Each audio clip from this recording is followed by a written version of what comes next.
said, I am a cancer survivor, and when I was going through chemotherapy, it really does a number on your skin. So I thought, I need to do something for my skin. What can I do? And I started investigating different things. I had to go back to my nursing background and my 9th grade science. Remember this from 9th grade science, and you had to fill in all the things? This is a cross-section of your skin. So there's so much going on with your skin that we don't even think about. It's the largest organ of the body. It regulates your heat. It helps protect us from the skin when our skin gets darker. It produces oil to keep our skin nice and soft. So there's a lot going on. And you can see right here, this is a capillary. So you've got blood vessels that, not just one, you've got hundreds of them running all through the dermis. And you know, like if you get a paper cut, your blood, you start to bleed right away. It just doesn't take much. So the blood is right there. Your skin replicates very quickly. So in about 2 weeks, you have a brand new skin all over it. So your skin cells are constantly replicating, and that's a good thing because you can make small changes, and it only takes about 2 weeks before you can see the difference. So that's a good thing. Obviously, eating healthy and getting enough water and staying hydrated will help your skin. But these are the 4 things that really are important to healthy skincare. Omega-3 fatty acids, flavonoids, which are very high in antioxidant, vitamin C, and folate.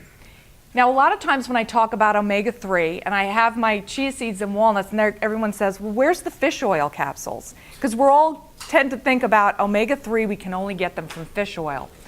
Well, chia seeds, a tablespoon of chia seeds, has as much omega-3 fatty acids as 5 fish oil capsules.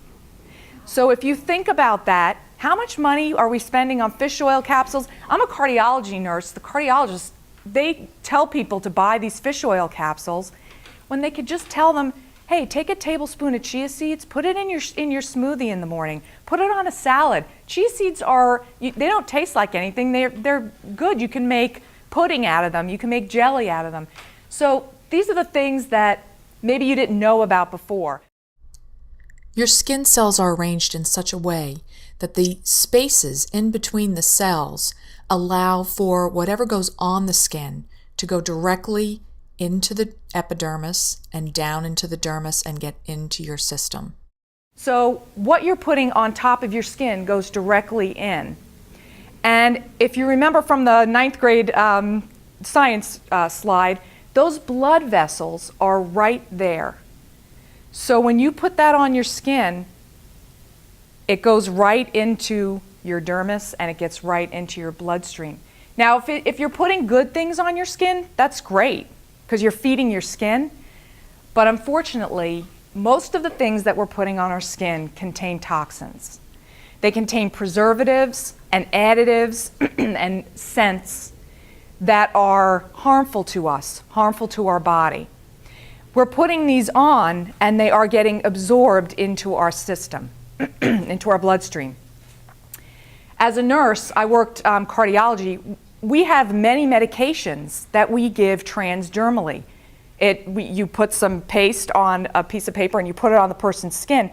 That's a route of administration. Some pain medications are delivered. If anyone's ever used a nicotine patch, we trust that when we put that patch on our skin, that nicotine is going to get absorbed into our skin, absorbed into our bloodstream, and it's going to go to all parts of our body.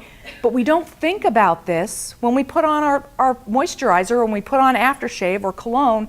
We don't think about this when we're putting on those things, those products. I have a little thing here, avoid mineral oil. Mineral oil sounds very healthy. It's minerals, right? It's healthy. Mineral oil is a petroleum product. It's a byproduct of gasoline and motor oil. So while it's not terribly harmful to you, your skin doesn't know what to do with it. It really doesn't use it. So most of the lotions you're going to see have mineral oil as the very first product, the very first ingredient. Really what that's doing, it's just sitting on top of your skin. Your body doesn't recognize it. It's very different from the sebum, from the oil that your body produces. And really, you might as well just put a piece of saran wrap over you, because that's really what you're doing. You're just putting a coating. It'll protect, like from wind or whatever, but it's not really doing anything to make your skin healthy. So I'm just going to go over here and put on some lotion. So I'm taking this, I'm rubbing it on my skin. I can feel it's moisturizing and it's going in, and it gradually goes from the epidermis down to the dermis, gets to the bloodstream. 26 seconds. 26 seconds is all it takes for what I just put on my body to get into my bloodstream, have it go to my kidneys, my heart, my liver, my brain, all of my thyroid, all of the organs that produce hormones. 26 seconds. So when I start thinking about putting something on my body, as a nurse, I'm thinking I'm dosing myself. I'm giving myself a dose. So I have to be sure that what I'm putting on my body is healthy, that it doesn't contain toxins. And you know, our bodies are very wondrous things. We can really take a lot of different toxins and our body can process that. Our liver's very good at processing toxins, things that we come in contact with. The problem occurs when we are constantly bombarded with toxins every single day. You know, our bodies can take one or two and maybe we can process them, but we are literally bombarded with dozens and dozens of toxins that enter our system every day. And unfortunately, our bodies just cannot keep up with it. Things like triclosan, which is in toothpaste, soaps, even certain clothing. Fragrance, which can contain cancer-causing and cancer-promoting 1,4-dioxane and phthalates and parabens. And these are all things that are contained in products that we use every day. So it's a matter of knowing what is in what you're using and being conscious of reducing the toxins that we come in contact with. Think about how many products you use. So you get up in the morning, you go to the bathroom, you wash your hands. That's one. You've got soap. Then you brush your teeth. That's another. You get in the shower, you have got shampoo, conditioner, body wash, soap, shaving cream, another body wash for a different part of your body maybe. You get out of the shower, now you're putting on hair gel, lotion. Ladies, we're putting 10 different cosmetics. Guys, you've got aftershave, cologne. There's just too many toxins being thrown at our system. Isn't the government protecting me? Who tells the people that they can make this and sell it? Well, believe it or not, there's not much regulation from the FDA. This comes directly from the FDA.gov website.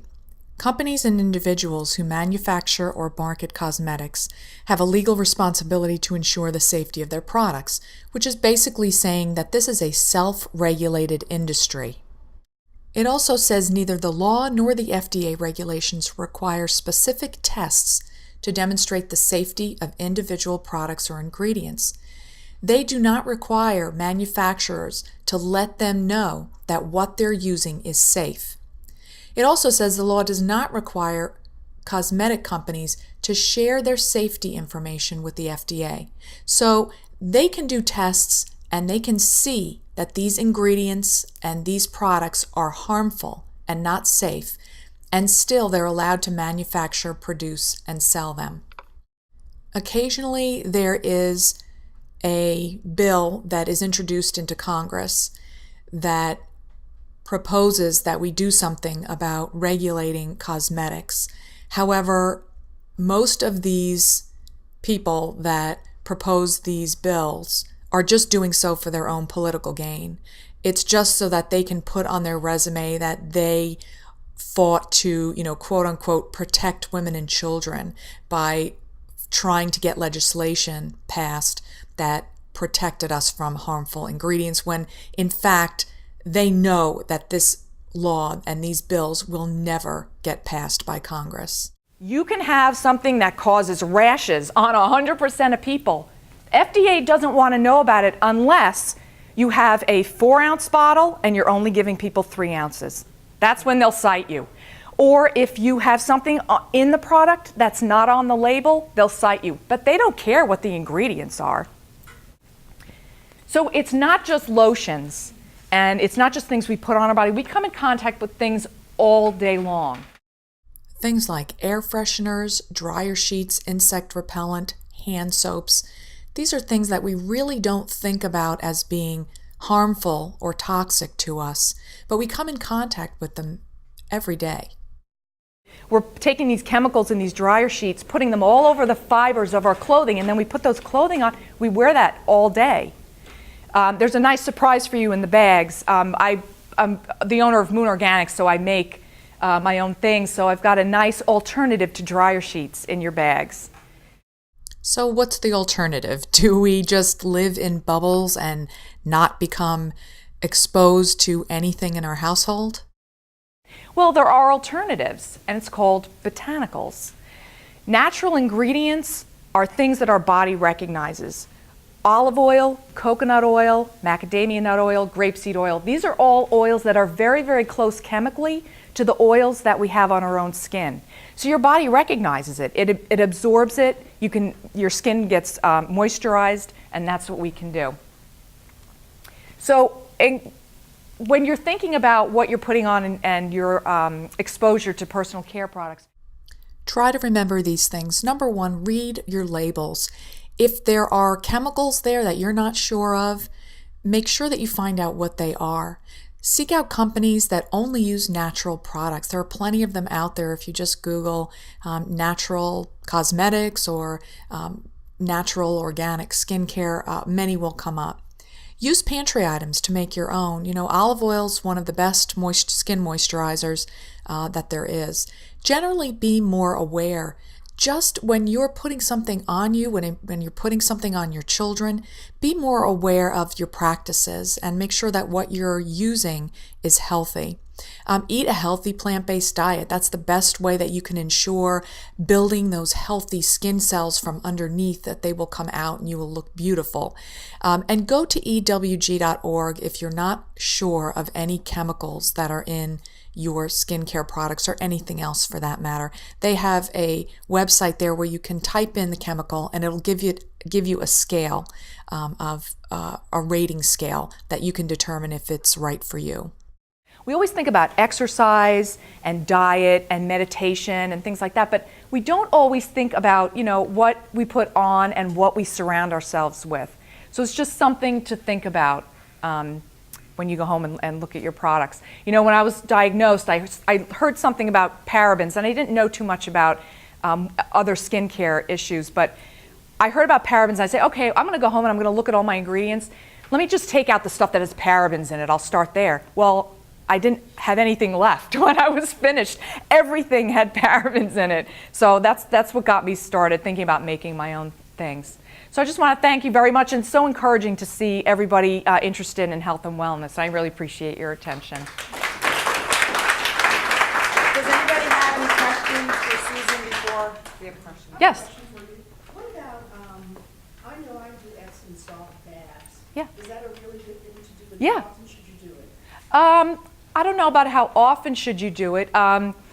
Epsom salts are magnesium, so what it helps with is swelling, and it also helps with muscle soreness. And just like when we put something on us, the Epsom salts actually gets absorbed into your system and into your bloodstream and can help with muscle soreness and aches and things.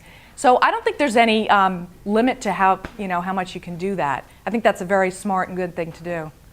As opposed to taking the liquid magnesium pills or the liquid? I'm not a big fan of supplements. I just think you can get things from your diet and all. But if you find that helps, each one of us is an individual, so we know kind of what's good for us. So if you feel like taking the supplement helps you, better than the soaking, I would just maybe experiment with it and see. Yeah, it's Moon Organics. You'll get, like the moon. It stands for Made Out of Nature, MOON, because I only use things that are found in nature. You'll get my card in your bag, and I have a nice bag of goodies for everyone, something to go into your dryer, an air freshener, and a lip balm. And some recipes that you can make a skin softener at home, you can make an air freshener at home. And I have a toothpaste that you can make at home. And I actually went to the dentist and she said, "Oh, what are you using? Your teeth look so good." And I said, "I make my own."